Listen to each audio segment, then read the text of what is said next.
Olá! Para quem está na área de contabilidade, seja estudando ou já atuando, sabe que entender quem manda em quem dentro de um grupo de empresas é bom, é essencial. Hoje, a gente vai mergulhar fundo nisso. O conceito de controle quando uma empresa investe em outra. É um pilar mesmo, né? Liga a sala de aula com o dia a dia de auditores, controllers, analistas. Com certeza. É uma questão central, sabe? Uma empresa investe na outra, e aí? Qual é a relação?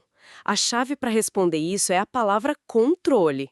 E isso cria, digamos, duas personagens principais: a empresa controladora, que é quem detém o poder, e a controlada. O desafio todo é definir quando esse controle de fato existe. Ah, e um aviso importante antes da gente continuar. As vozes que estão ouvindo aqui são geradas por inteligência artificial, tá? Não são de pessoas reais. Bom, mas voltando. Parece simples definir controle, mas não é tanto assim, né? A nossa lei das SA, a Lei das Sociedades por Ações, ela dá um norte inicial. Fala lá de ter direitos que garantam de forma permanente influência nas decisões e o poder de eleger a maioria dos administradores.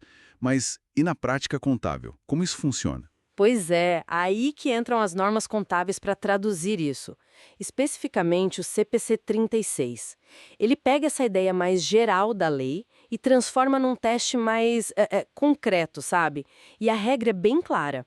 Um investidor só vai controlar uma investida se ele tiver, olha só, todos os três elementos que eu vou falar. Tem que ter os três juntos, não adianta ter só um ou dois. Te importam as atividades relevantes.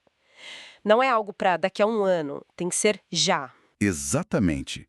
E essas atividades relevantes são aquelas que, tipo assim, mexem o ponteiro do resultado da empresa investida. Pensa em definir política financeira, política operacional, aprovar aqueles orçamentos mais estratégicos, sabe?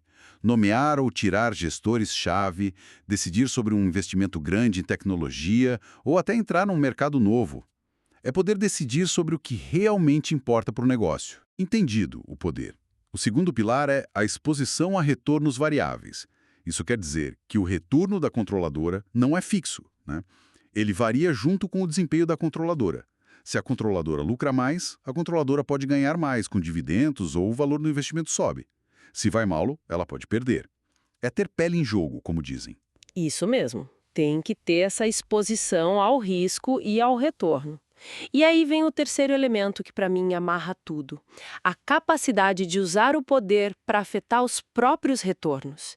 Não adianta só ter o poder, tipo ter a chave do carro, e também não adianta só estar exposto ao resultado, querer chegar a algum lugar. É preciso ter a capacidade de ligar o carro com aquela chave e dirigir para onde você quer ir, afetando o seu próprio resultado, o seu próprio retorno financeiro. Essa ligação ativa, sabe? É o que diferencia quem controla de verdade de um investidor mais passivo. É estar no comando. Interessante isso. Quer dizer, não basta ter os botões, tem que poder e querer apertar para mudar o resultado a seu favor. Isso ajuda a explicar aquela regra que a gente ouve muito dos mais de 50% das ações com direito a voto, né? Que ela é mais uma pista, digamos assim. Exato. É uma presunção forte, geralmente quem tem mais de 50% controla sim, mas não é uma garantia absoluta. O teste final, o que vale mesmo, são aqueles três pilares do CPC 36. É totalmente possível ter controle com, sei lá, 40% das ações, se você tiver outros acordos, outros contratos que te deem o poder de decisão sobre as atividades relevantes. Ou até o contrário, que é mais raro, ter mais de 50% e não controlar, se outros tiverem um poder de veto muito forte em decisões essenciais. Essa análise dos três pilares é crucial hoje, porque as estruturas das empresas ficaram bem mais complexas, né?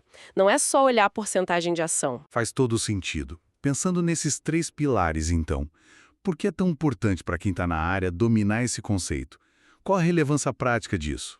Olha, é vital para muita gente. Auditores precisam checar se o controle foi identificado certinho. Controllers gerenciam essas relações dentro do grupo. Para quem trabalha com fusões e aquisições, M&A, isso é a base de tudo. Analistas de mercado também precisam entender a estrutura para avaliar corretamente o grupo econômico.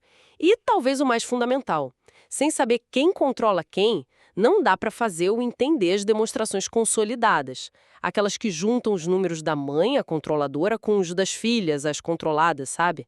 O controle é a chave para poder consolidar. Sem isso, a conta não fecha. Ok? Então, para recapitular rapidinho.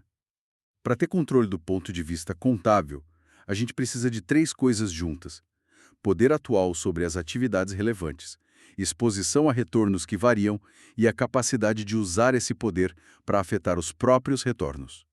Os É 3. isso. E o fascinante, para mim, é como aplicar esses critérios com rigor traz uma clareza enorme para relações entre empresas que às vezes parecem meio confusas, meio nebulosas. Ajuda a ver onde está o poder econômico de verdade ali. Legal. Então, fica a reflexão. Na próxima vez que alguém olhar um balanço consolidado, não veja só aqueles números.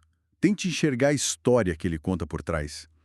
É uma história sobre poder, sobre risco compartilhado, sobre a capacidade de uma empresa direcionar os resultados de um grupo inteiro. É bem mais que só números. A gente agradece muito a atenção de todos nesta análise. Se esse papo foi útil para você, para os seus estudos, para o seu trabalho, considere curtir e compartilhar com colegas, amigos que também se interessam por contabilidade. E reforçando aquele aviso do início, as vozes aqui são de inteligência artificial, ok? Não são pessoas reais. Muito obrigado e até a próxima.